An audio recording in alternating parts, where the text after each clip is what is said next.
Handhuuraa gad tiyyaa handhuuraa ol keeti. Guyyaa guyyaa tanteet halkan naaf dhiisi. Ajaa'iba! Seenaan irraa guddidha. Assalaamu alaikum warahmatullahi wabarakatuh. Jira jirtu nageenyi badhaadha. Bultii olmaan nagaa baga jiraattan ilmaan Oromoo qaqqaalii iddil addunyaa irra jirtan bakka jirtanitti nageenyi kabajaa fi jaalalaa isin haa dhaqqabu jechaa arrallee viidiyoo ajaa'ibaa barnoota guddaa isiniif qabu isiniif fideetiin dhufeetiin jiru. Waan irraa waa barattan jedhan kamuu isin biraan gahu qophiidha. Warroonni mana kanaaf haarawaa taatan sabiskiraayib gochuun jalqaba. Akkasuma viidiyoo kanas laayikii godhaa isiniin jedha. Haga xumura viidiyootti na faana bu'a. Seenaan irraa akkanatti jammara. Gaaf tokko saahibban lamaan ture. Saahibban lamaan kuni tokko nama abshaala yookaan qaruudha, tokko ammoo gowwaadha. Kana keessatti qabeenya waliinii qabanii qabeenya waliin qaban kana adda qoodamuudhaaf murteessani. Qixxeetti addaan qoodamnee waliin itti fayyadamna jedhanii erga murteessanii booda qaroon kun maal jedheen uffata halkanii tokko qaban. Eegisanii uffata halkanii kana maal goona guyyaa guyyaa keetti fudhadhu halkan kiyyaa jedheen takka. Akkasuma sa'a qaban. Sa'a tokko qaban. Saani handhuuraa gadi kiyyaa handhuuraa ol kan keetti jedheen maal godhaara waan kan itti qoodamaaranii jechuudha. Ammallee akkasuma biqiltuu firee qabu wayii qaban. Biqiltii firee irraa nyaatan kana ammoo garri hiddaa keetii garri mataa kiyya jedheen. Akkasitti wal dhagaanii qabeenya adda qoodaman. Eegasanii ammoo namichi kun waliin jiraachuu jalqaban akkasitti. Namichi sa'a hin dheechisa. Handhuuraa ol jiraa miree afaan marga isatu nyaachisaa, bishaan isatu obaasaa, qallaba isaa isatu kennaaf. Kun ammoo hin elmata. Maaliif garri isaa handhuuraa gadi waan ta'eef hin elmataa jechuudha. Viidiyoon kun barnoota guddaa isinii qaba. Waa'ee irraa barattan illee booda irratti isinii hima. Handhuuraa gadi ka isaa waan ta'eef kun elmatee aannan dhugaa, kun ammoo ganamaan bahee dheechisa gara ofii waan ta'eef jechuudha. Eegasanii ammas biqiltuu kan hoora jalaa aramee shuqunee yookaan kutaakutee akka waa jalatti hin argamne godhee ka bareechus maaliif ree garri hiddaa qasaati waan ta'eef. Ka firii irraa guuratee nyaatu ammoo namicha abshaala kaan jechuudha. Maaf gara baalaa akka isaati waan ta'eef jechuudha. Akkasumallee uffata halkanii kana yoo xuraa'eessitu dhiqa. Guyyaa guyyaan ka isaati yoo fedhe uffata. Halkan ammoo ka kaaniiti. Namichi qullaa bulu. Maaliif ree halkan ka isaati miti waan ta'eef. Rakkate amma namichi azabame. Si akkam dubbiin kun jedhe. Natu dogongore immoo kaantu dogongore jedhee biraatti gala.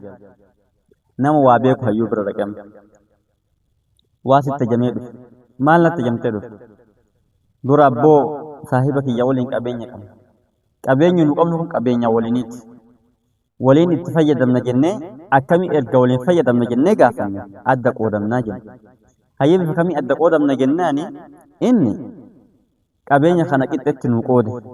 Akka inni itti nuu qoode birdirimsi halkan fudhatee guyyaa naa kenna.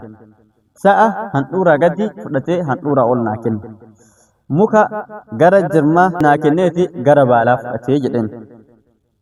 Akkasi qooda kana qoodamtanii hayyee amma maaltu jedhi bireen. Qooda kana keessatti miidhamaa jira akkam yoo godheetiin jedhe falli kiyya maali jedheen.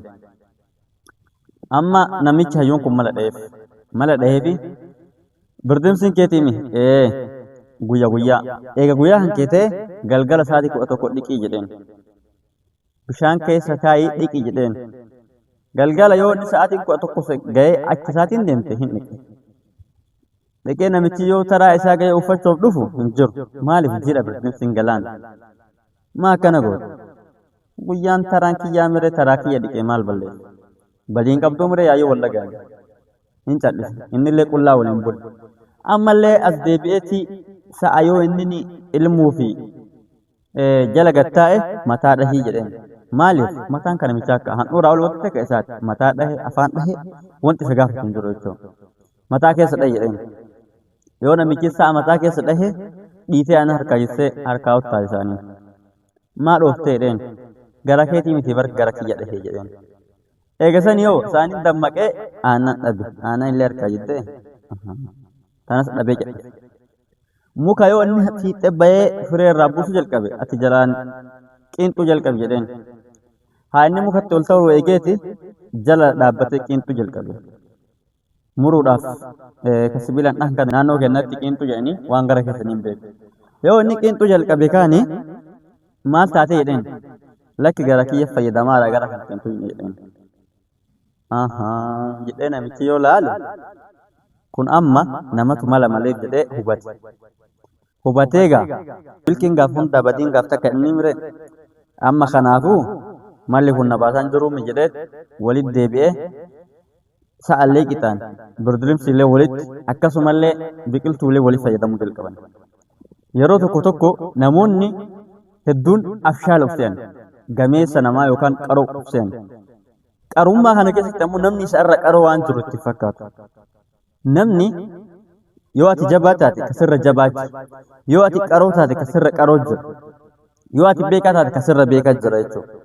Kanaaf namichi kun nama sanis gowwoomsu, nama sanirrallee qarummaa qabaatu, ka isarra qarummaa qabu ammoo mala dhaheefi akka inni miidhaarraa baraaramu ta'eetiin jira jechuudha. Kanaafuu warroonni yeroo baay'ee nama gowwoomsu, yeroo baay'ee ofuma beekaa taasisan, yeroo baay'ee ammoo adda durummaa of kennitan viidiyoo kanarraa waa baratan jedheetii yaada. Ammallee akkasuma warroonni tokko tokko karaa mallee hanni keessan badee akkam godhee akkamitti deeffachuu danda'a jettan asirraa fakkeenya gootaniiti qiyaasa godhatanii itti ilaaltaniiti deebii keessa argachuu dandeettanii yaala mee akkam yoo godhe waan tiyyaan eessaa wal fakkaate waan jedhu as keessa barbaadatanii jechuudha. Namni maal taatan namni waa isin jalaa badee jechuudha. Akkas kanaafi bifa kanaan viidiyoo barnoota qabu ka biraallee isinii fidu. Haa ta'uti ammoo isin sabiskiraayib gochuudhaan na jabeessuu hin dagatinaa. Viidiyoo kanallee laayikii naa godhaatii yaada qabdan karaa koomentii ibsadhaa. Nuti waan qabnu isiniif qooduuf qophiidha. Isin ammoo uummanni Oromoo uummata arjaadha, uummata galaan. Uummanni keenya yeroo baay'ee akkuma isiniin dhaadannu maaliif waan isin jaalannu jechuudha. Oromoon aannan namaa kenniti yoo bishaan gaafatan. Sabiskiraabii laayikii ammoo wal dhoogachuun hin taatu. Namni wal guddisullee namni wal jabeessullee nuti ilmaan Oromooti waan ta'eef kanaaf waan keenya ibsachuu, aadaa keenya guddifachuu, barnoota karaa beeknu waliin dabarsuu, waa walirraa barachuu, waa walitti himuun barbaachisummaa qaba. Kanaafuu jabaadhas nu jabeessas viidiyoo kan haga xumuratti yoo barattan ittiin bohaartanillee akkasumallee irraa waa baratan jedhee yaada. Nagahaan naa tura. Assalaamu alaikum wa rahmatullahi wa barakaatu. Isin jaalladha.